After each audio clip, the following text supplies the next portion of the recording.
Kita akan membahas mengenai fisiologi penglihatan atau fisiologi visual. Dalam hal ini adalah bagaimana mata nanti mempengaruhi ya. Jadi topik ini sebenarnya terkait dengan bagaimana nanti hubungannya dengan proses yang terpengaruhi oleh psikologi. Salah satu halnya adalah penglihatan itu nanti akan mempengaruhi bagaimana awareness kita, bagaimana kesadaran kita dan lain sebagainya. Sehingga penting kita untuk memahami ini. Mungkin sebelum ini dulu sekilas bahwa mata itu terdiri dari beberapa komponen anatomi. Di antaranya ada sklera di sana yang merupakan lapisan paling luar yang memiliki kornea.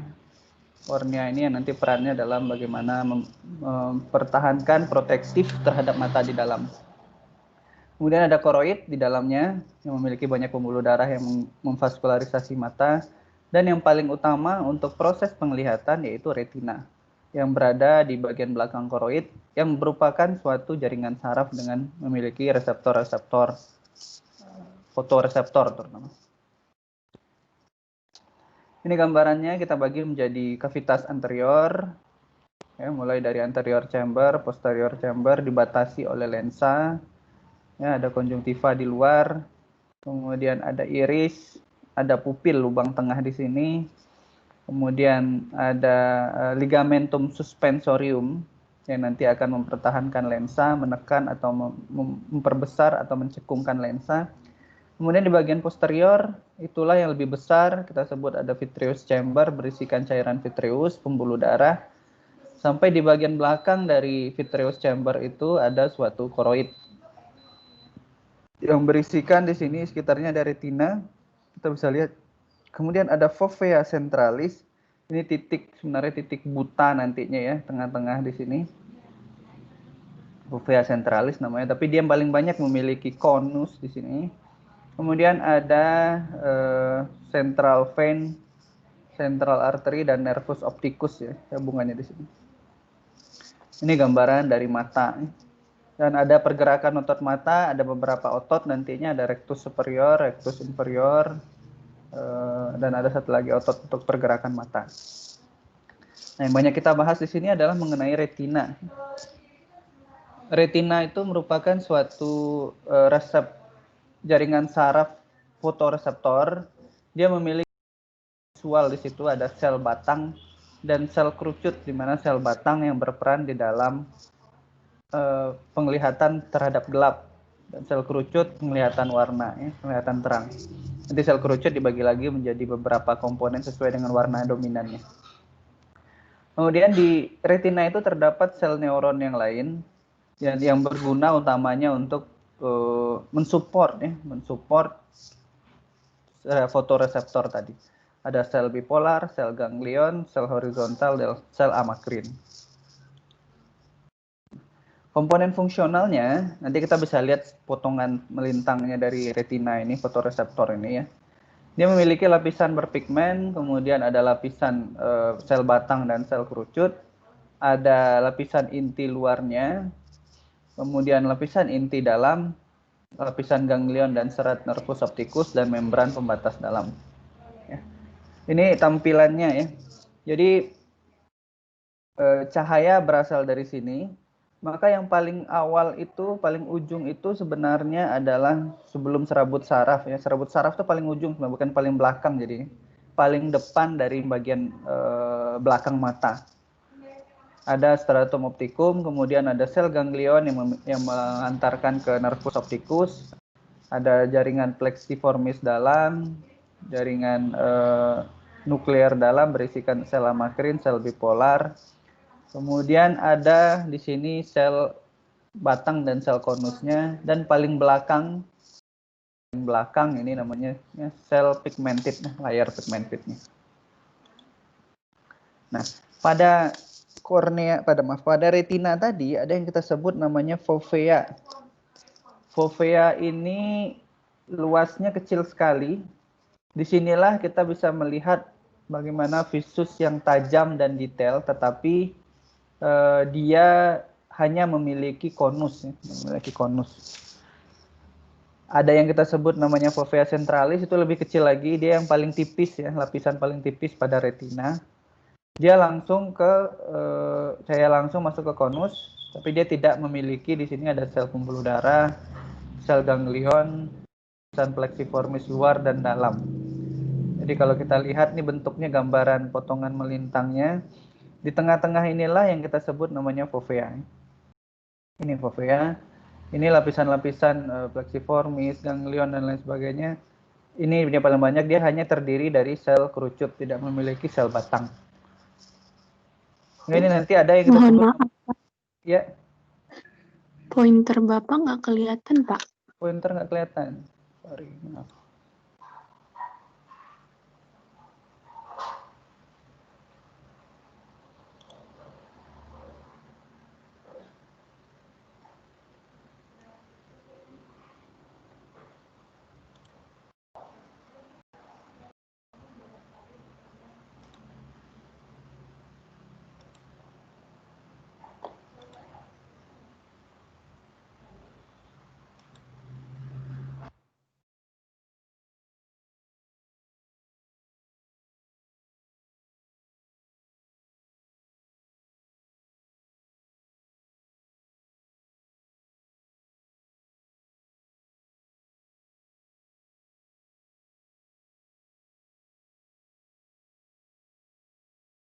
Oh, ini pointer saya kelihatan. Iya, iya Pak, sudah Kelihatan, kelihatan. Pak. Kelihatan, Pak.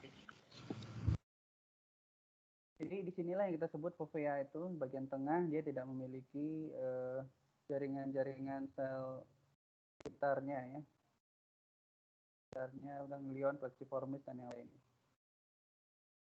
Nah, yang tadi kita bilang utama untuk sel penglihatan itu adalah yang kita sebut dengan namanya fotoreseptor, yaitu sel batang dan sel konus. Bentuknya sel batang itu lebih panjang, lebih tipis, dan dia memiliki bagian fotokemikal di bagian luarnya, bagian paling belakang namanya. Pada sel batang itu kita sebut rhodopsin, pada sel konus itu kita sebut pigmen cahaya, yang mana dia memiliki sensitivitasan yang berbeda terhadap spektrum cahaya. Nanti kita bisa lihat bagaimana sensitivitasnya terhadap spektrum cahaya tersebut. Dan ingat bahwa sel konus itu hanya memiliki 1 dari 3 sel pigmennya. Apakah itu pigmen sensitif biru, pigmen sensitif hijau, ataupun pigmen sensitif merah. Jadi tidak ada semua sel konus itu memiliki semua pigmen sensitif warna tertentu. Dia hanya merah, biru, atau hijau.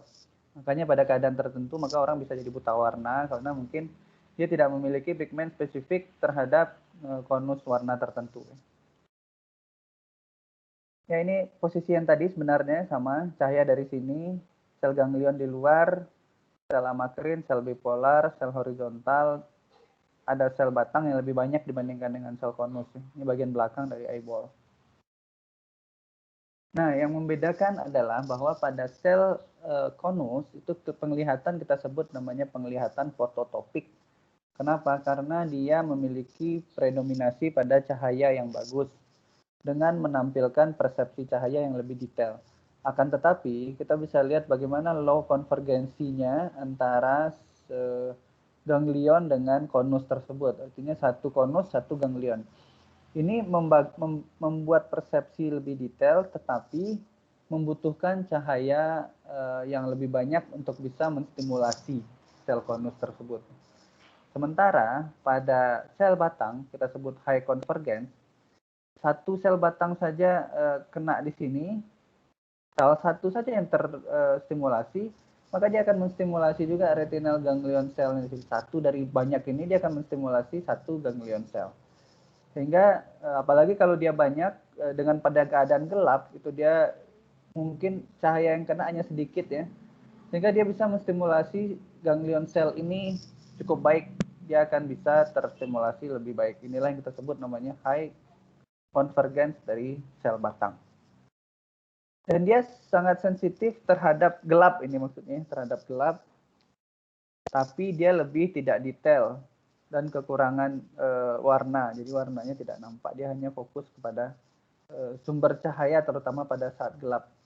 Ini nanti menjelaskan bagaimana kenapa pada gelap itu lama-lama akhirnya nanti kita bisa melihat ya setelah lama. Itu utamanya adalah melalui sel batang. Nah, ini apa yang terjadi pada sel batang ketika adanya cahaya. Ini pada saat gelap, maka rodopsinnya inaktif, siklik GMP-nya terbuka masuk ke dalam sedikit ya, masuk ke dalam dia, sehingga sodium channel-nya terbuka.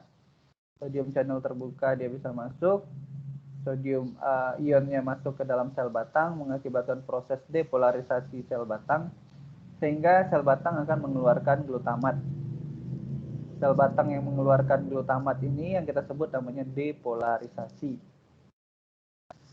Sebaliknya, pada cahaya, maka akan terganggulah teraktivasinya molekul rodopsin di situ, sodium channelnya tertutup, akhirnya sodium ion tidak bisa masuk ke dalam, terjadi hiperpolarisasi dari sel batang, pelepasan glutamatnya akan menurun. Pelepasan glutamat menurun ini nanti yang dia tidak bisa mengakibatkan aktivasi dari sel batang. Makanya dia hanya teraktivasi pada gelap. Nah, kita bisa lihat di sini ya, bagaimana pengaruh dari cahaya gelap dan terang terhadap ini masing-masing sel batang. Kita lihat dari bawah dulu, cahaya dari sini. Maka dia akan mengakibatkan depolarisasi potensial aksi. Kalau dia responnya pada keadaan gelap, maka sebenarnya ini cahaya arah sini sampai ke ujung ya, sampai ke dalam. Maka retina itu dalam bentuk cis form, 11 cis form.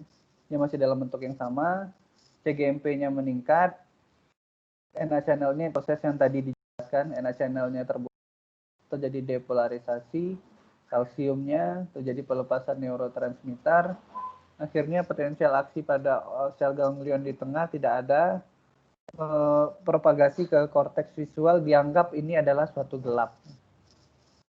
Sementara kalau dia ada cahaya, maka terjadi perubahan terhadap bentuk retina tadi menjadi all trans retina yang akan mengaktifkan fotopigmen. Terjadi aktivasi translusin, fosfodiesterase, penurunan cGMP di sini. Maka dia akan tadi terjadi penutupan NA channel, hiperpolarisasi. Kalsium channel tertutup, terjadi depolarisasi pada tengah, sel ganglion diproses sel bipolar dan sel ganglionnya. Propagasinya dikenali bahwa ini adalah suatu gambaran, suatu image visual. Jadi bagaimana respon dari suatu cahaya itu bisa mempengaruhi dari sel batang di sini. Nah, ini yang saya bilang tadi ada spektrum cahaya masing-masing dari sel batang dan sel konus. Sel konus itu wavelength-nya sekitar 400-an maksimumnya. Rod itu sekitar 500, sel batang, sel konus yang hijau itu 500 sampai 600, sel konus yang merah mendekati 600. Sehingga ini nanti yang mempengaruhi, bisa saja dia ada masalah dengan salah satu, seperti keadaan buta warna, maka dia terganggu sel konusnya ini sehingga dia tidak bisa melihat cahaya warna tertentu. Ini penjelasan yang tadi ya. Manusia hanya bisa melihat dari 400 sampai 700-an. Di luar dari itu tidak bisa melihat. Ini ada infrared, radar, kemudian X-ray, dan lain sebagainya. Nah, ada dua hal yang penting di dalam bagaimana cahaya itu dikenali. Yang pertama dari panjang gelombang, tadi penting ya, ini warna tadi, panjang gelombangnya, kita bisa lihat sama-sama. Kemudian, karena ini mempengaruhi warna nantinya, kalau panjang gelombang tertentu, warnanya itu tertentu. Intensitas itulah yang mempengaruhi kecerahannya, seberapa cerahnya warna tersebut.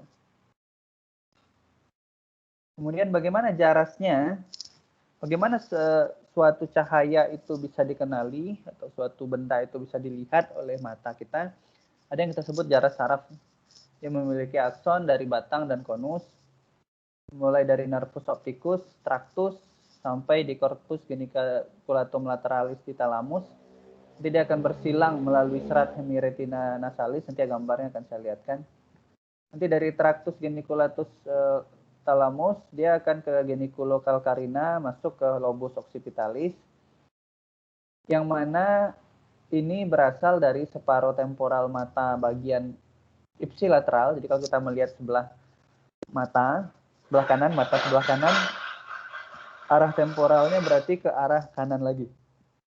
Jadi mata ipsilateral, mata kanan melihat sebagian kanannya, bagian temporalnya mata, dan sebagian dari bagian nasal mata kontralateral. Jadi arah nasalnya itu dilihatkan oleh, jadi traktusnya terdiri dari itu. Nanti kita lihat gambarnya. Kemudian sampai ke korteks visual primer. Ini gambar yang tadi saya jelaskan bahwa dia akan bercabang di kiasma opticus dari bagian kanan. Ini yang kita sebut namanya bagian hemiretina nasal, ini bagian temporal.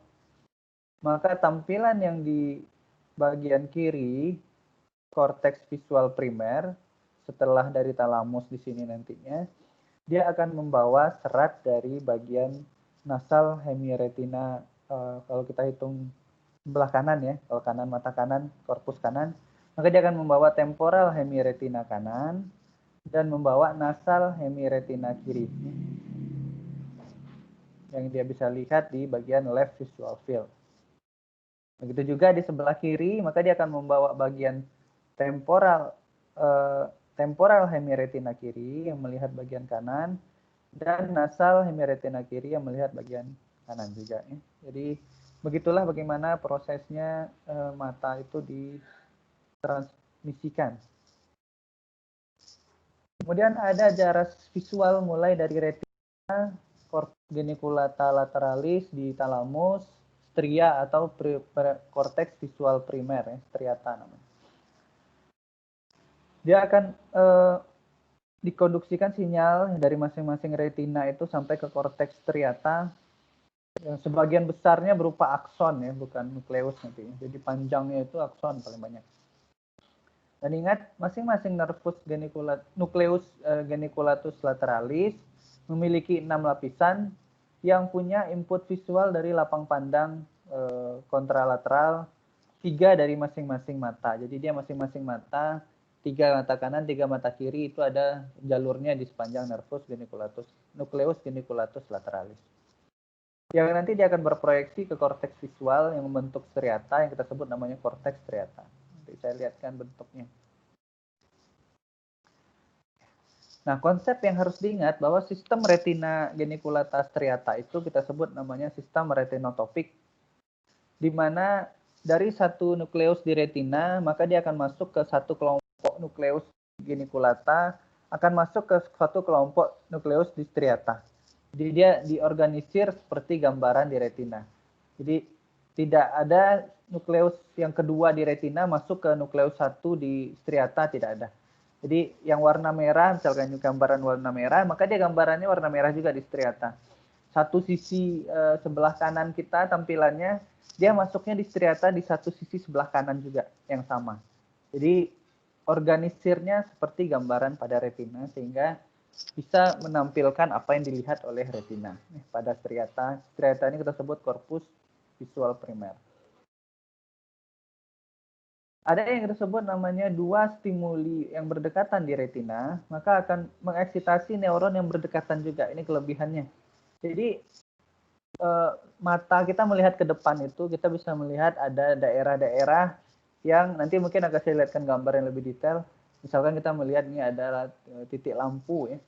Lampu itu dia punya lebar 10 cm misalnya. Maka 10 cm itu dilihat ke mata, dia akan bisa memvisualisasi jarak retina yang mungkin 2 retina yang berbeda, yang berdekatan. 2 retina berbeda berdekatan itu nanti akan dikenali juga oleh sistemnya sampai ke korpus visual primer, itu dalam hal juga 2 stimulus yang berdekatan juga. Kalau dia dua stimulus yang berbeda, maka gambaran lampu akan berada di tempat kanan, di satunya tempat kiri ya. Padahal dia di satu tempat yang bersamaan.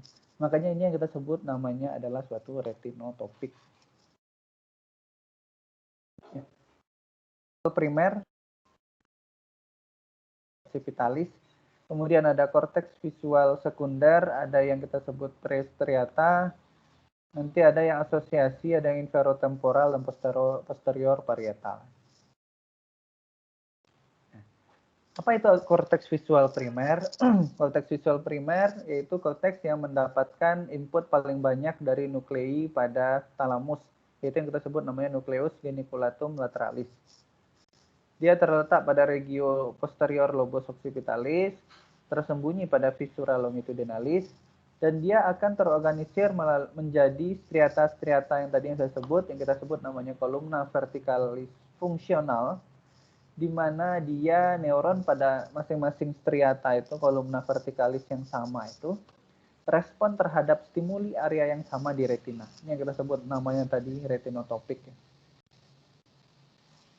Sementara ada secondary visual cortex, ada yang kita sebut namanya prestriata cortex dan inferotemporal cortex. Dia punya input paling banyak dari primary visual cortex.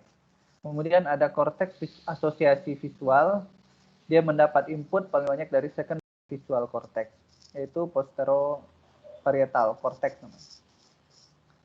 Nah, bahwa dari ada 24 korteks sekunder dan 7 area asosiasi, yang masing-masing area ini dia punya respon ke aspek stimuli visual yang berbeda. Ini kelebihannya ya. Jadi pentingnya dibagi menjadi area sekunder dan area asosiasi ini. Nanti warna tertentu dia arahnya ke sana, warna tertentu arahnya ke situ. Adanya modifikasi gerakan, kita mengenali gerakan warnanya ke situ. Nantilah kita jelasin nanti di jalur ventral dan jalur dorsal nanti ya di sini juga. Nah ini dia. Ya, bagaimana suatu tampilan tertentu dari tampilan visual dari korteks visual primer, dia akan berjalan tergantung arahnya. Kita bisa lihat ada arah dorsal bagian atas sini, sampai dia nanti ke korteks prestriata dan korteks posteroparietal, dan arah ventral, korteks prestriata ventral, dan korteks inferotemporal. Nanti dia akan menghasilkan analisis yang berbeda-beda masing-masing. Bagaimana konsep teorinya secara aliran ventral dan dorsal itu?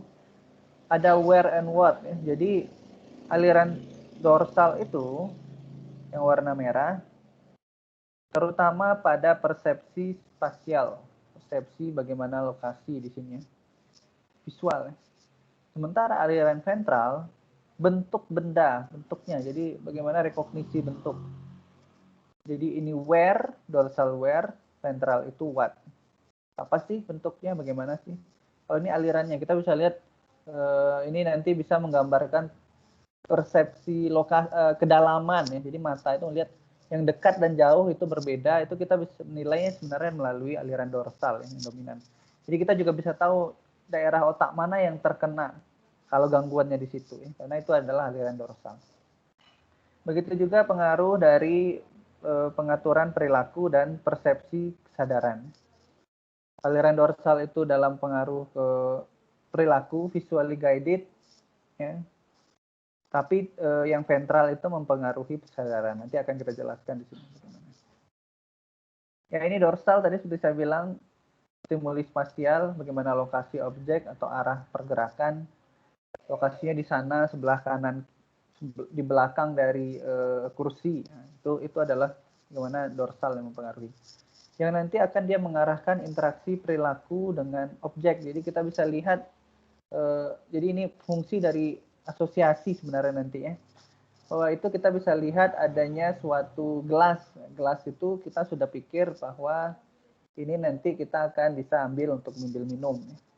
Sudah ada, ini maksud dari fungsi dari visual asosiasinya. Ventral itu pengenalan bentuk Kemudian mediasi persepsi pengalaman kesadaran akan benda. Bahwa ketika melihat anjing itu, ingat dia bahwa ini anjing pernah melakukan mengejar kita ya. Jadi itu aliran ventral namanya, persepsi pengalaman kesadaran akan anjing itu. Jadi proses pengolahannya itu adalah di area asosiasi, area sekunder dan area asosiasi sebenarnya.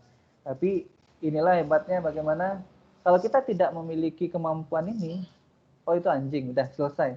Oh, anjing itu efeknya nanti dia bisa ngejar kita, bisa ini, itu adalah efek dari proses pengolahan aktivitas visual kita di bagian ke arah ventral.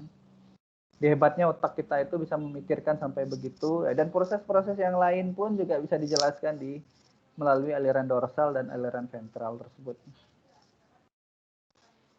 Itu sekilas mengenai bagaimana pengaruh dari jaras otak terhadap nanti penglihatan di visual.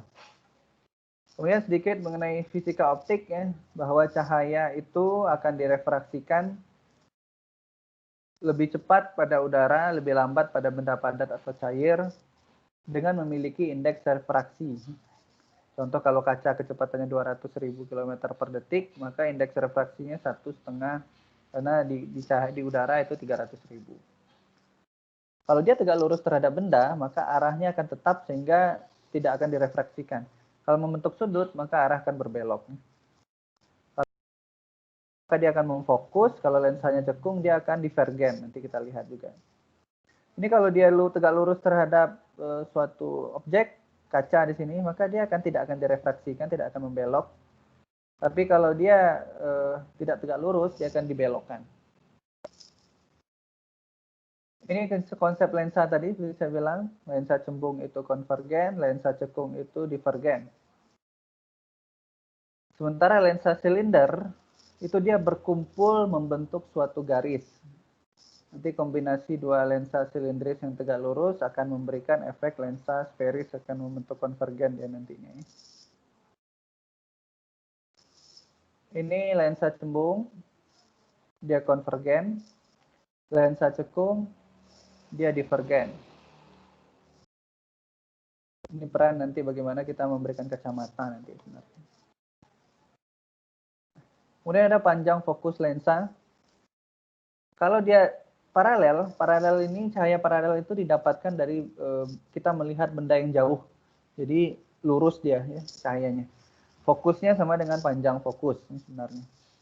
Tapi kalau pada cahaya divergen yang di dekat, fokusnya itu akan makin jauh ke belakang nanti samanya. Kalau dia lensanya makin cembung, fokusnya mendekat. Ini kita lihat di sini ya.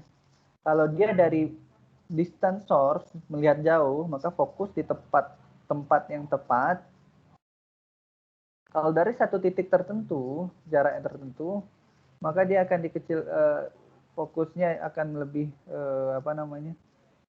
menjauh karena dia dekat sini, kemudian baru dikecilkan, sehingga nanti lensa bagaimana mendekatkan ke tempat fokus normal, ini retina nanti ya fokus normalnya, maka lensa akan berusaha mencembungkan.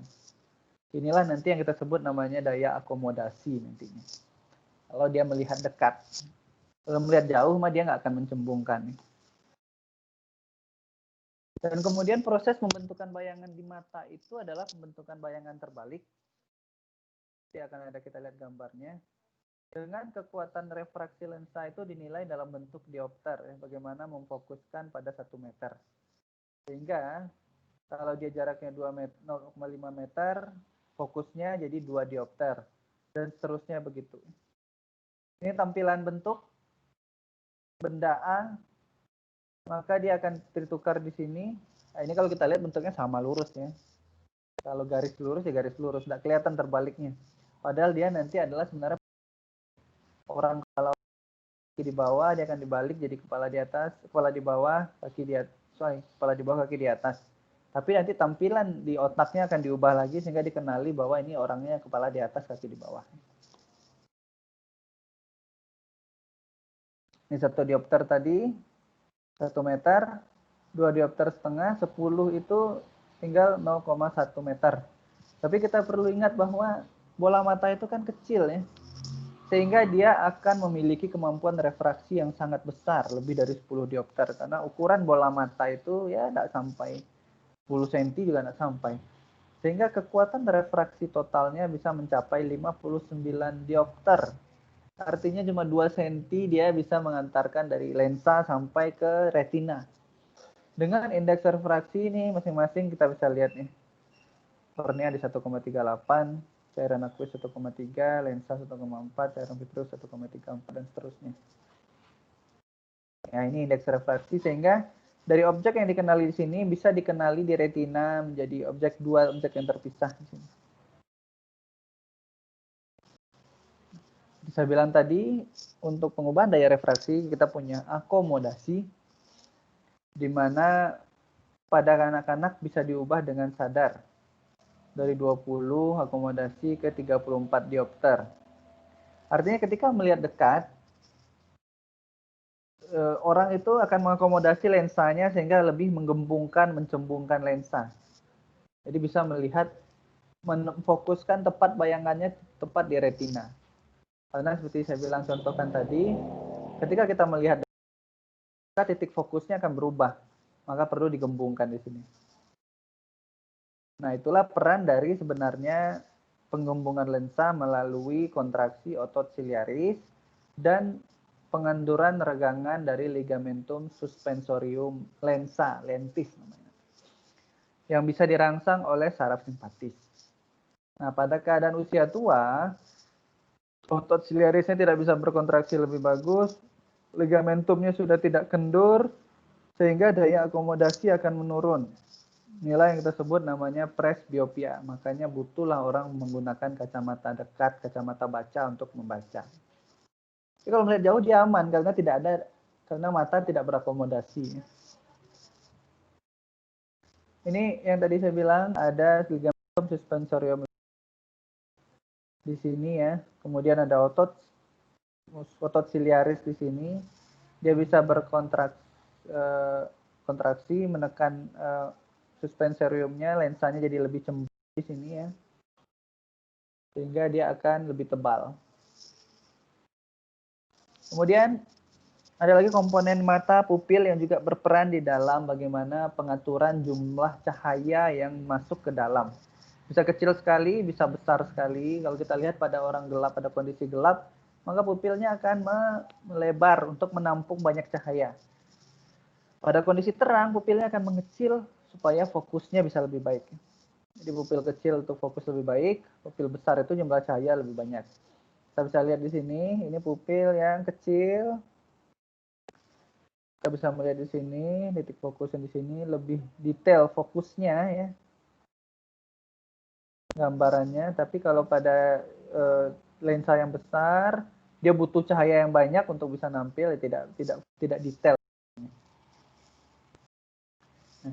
Ada yang kita sebut namanya visual acuity atau ketajaman penglihatan. Jadi ini seberapa kita bisa membedakan titik dua benda.